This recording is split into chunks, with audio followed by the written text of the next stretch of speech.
Great Marsh Songs, and it's the commission that L.J. White wrote as composer in residence. It has 5 songs.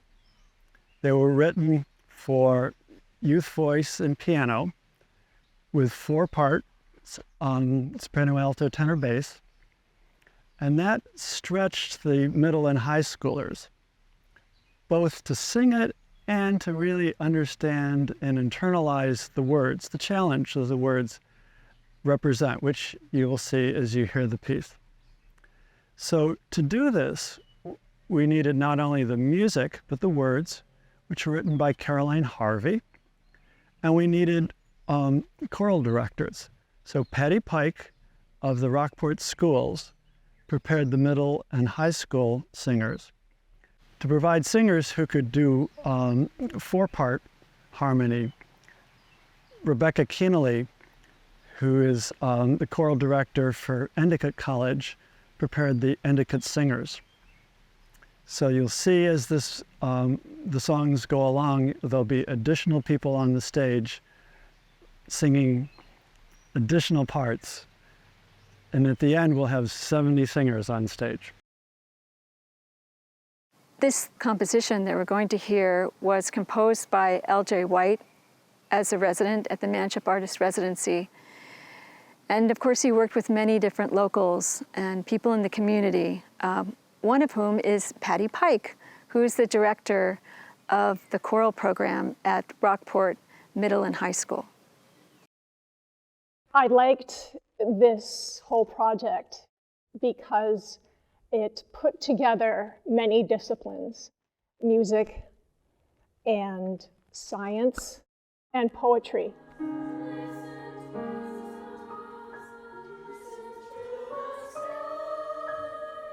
And made for a most meaningful experience for my students.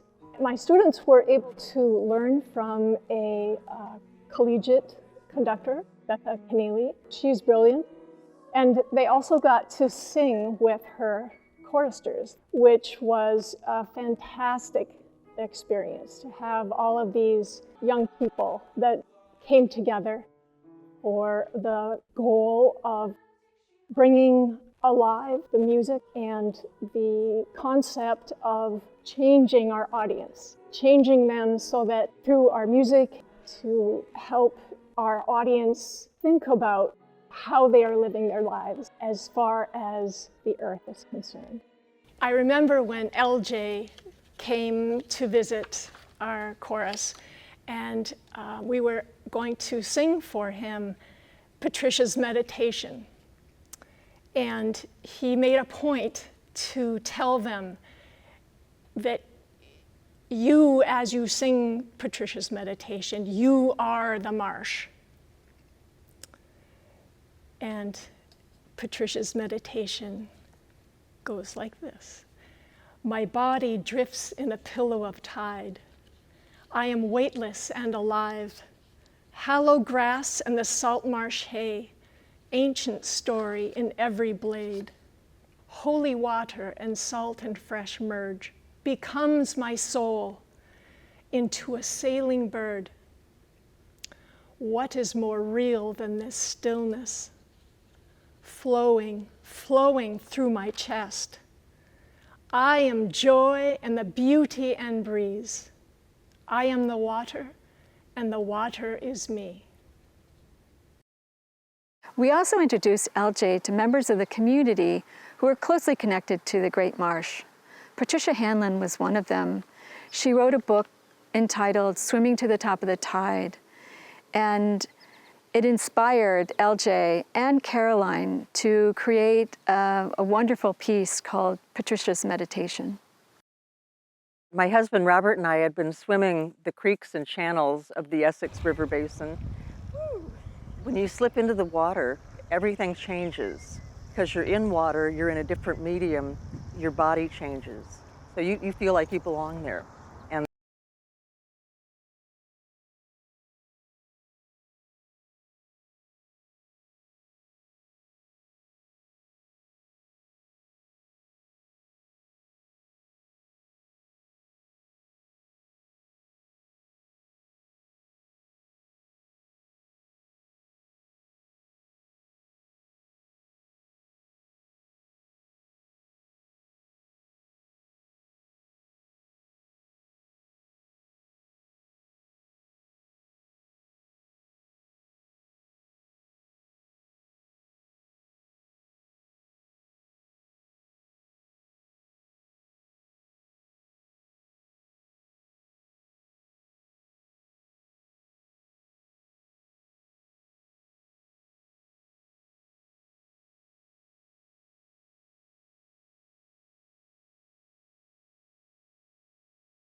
marsh, and they wanted to feature my experience of swimming in the marsh.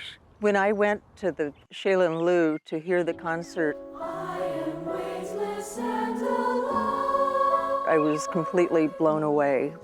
You know, always a little skeptical because someone's going to take your words and do something different with them. The peacefulness of the music completely captured what it feels like, especially when you're floating towards the top of the tide. It was really exciting to hear young voices singing it. Patti Pike, who you've met, rehearsed the middle and high school students for this performance. And it was Rebecca Kenneally, who is the choral director of the Endicott singers at Endicott College, who actually conducted the performance and coached the students. This music that L.J. White composed and Caroline Harvey wrote the words for, it got into my soul. It was so beautiful.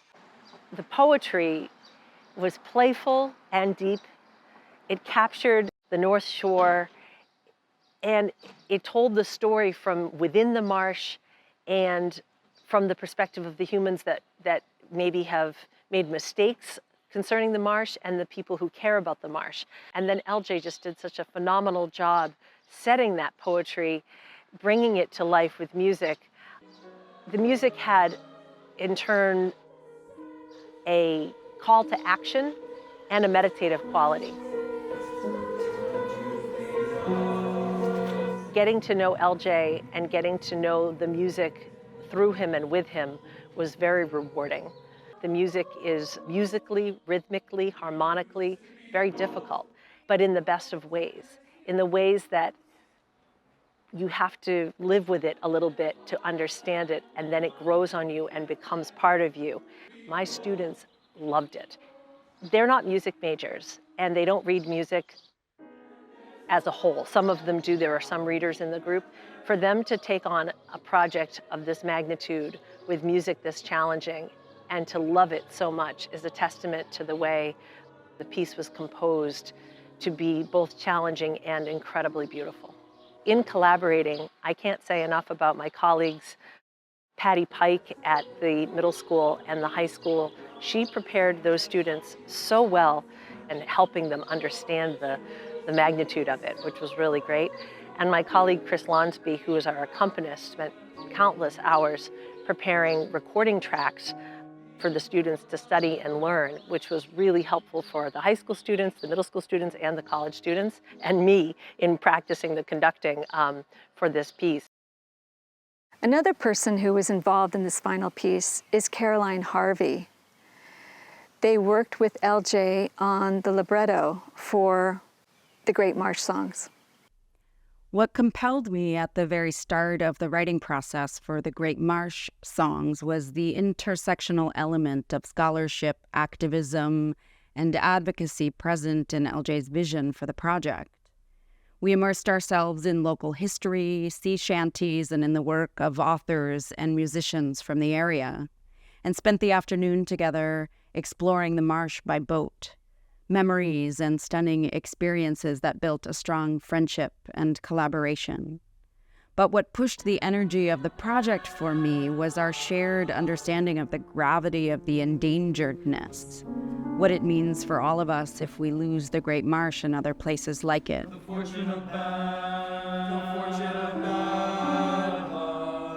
I'm best when the writing is a critical conversation. And I knew these songs needed to signify the urgency and brutal beauty of great protest songs. Billie Holiday's Strange Fruit, Bob Dylan's Masters of War, even U2's Sunday Bloody Sunday. I wanted to make lyrics that would resonate with that kind of power, but still be singable, memorable, technically sound. Songs that lull you in as a listener because of the sonic beauty, and then catch you by surprise with their raw honesty and the cruciality of what is being said. When writing, I hold myself to technical craft and savvy, and balance that with a healthy respect for the mystical and intuitive nature of creativity. My pleasure in working with rhyme made a strong appearance in the Great Marsh Songs, specifically the emotional impact of different rhyme types, how the content and story can be transformed depending on whether the sound patterns create stability, ambiguity, or surprise.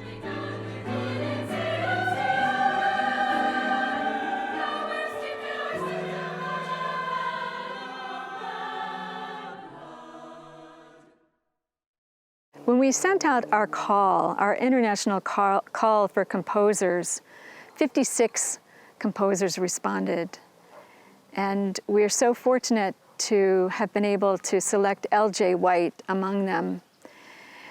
L.J. came here over a year, several times over a year, throughout the seasons to experience the Great Marsh. He met with locals, scientists, he attended exhibitions, events, so that he could immerse himself in the history and the nature, the extraordinary beauty of the Great Marsh. I'd like to thank Artists for the Great Marsh and the Manship Artists Residency for this amazing opportunity. It's something I love to do, to work with young musicians, young singers, and it's been an absolute pleasure to do this. When Caroline and I put the text together, and then when I wrote the music, we wanted to convey the importance of the marsh as one of many important wetland areas in the US that are shrinking, that are, either being developed or their habitats are being threatened by climate change, and the habitats of the creatures that live there are being threatened by climate change. We wanted to educate listeners a bit on why these wetlands are so important. They're really the crucible of all the bacteria that live in the mud, are the bottom of the food chain for so many different species of plants and animals, and so they're so important. And they're also important storm surge buffers. We also wanted to make a piece that was uplifting for the young singers who were going to sing it, who are growing up with the threat of climate change.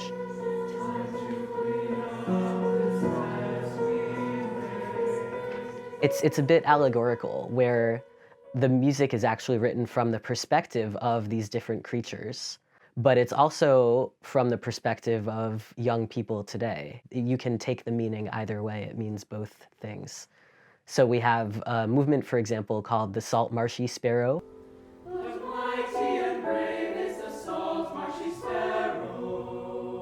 That movement is about salt marsh sparrows facing down storm surges and threats to their habitat. That's a very endangered species of sparrow on the marsh. But it's also a bit about being young and growing up and finding reasons to be optimistic and active in taking control of the future. Mighty and brave is the salt marshy sparrow. The refrain, mighty and brave is the salt marshy sparrow, it somewhat applies to what we're hoping for youth too. Be mighty and be brave and find reasons to be joyful and be yourself and, go do great things with this world.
Flowing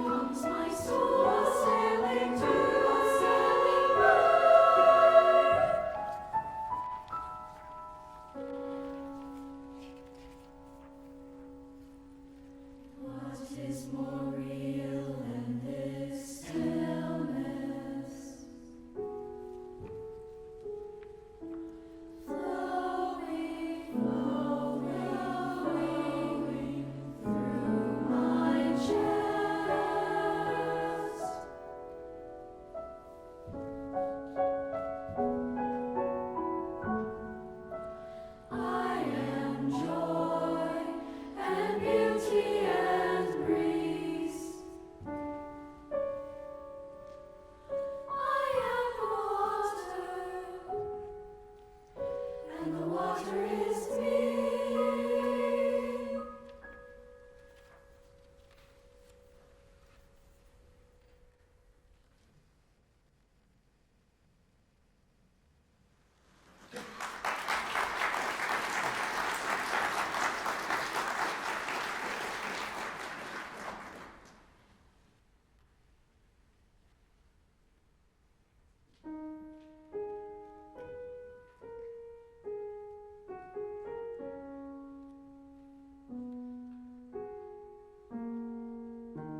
Mighty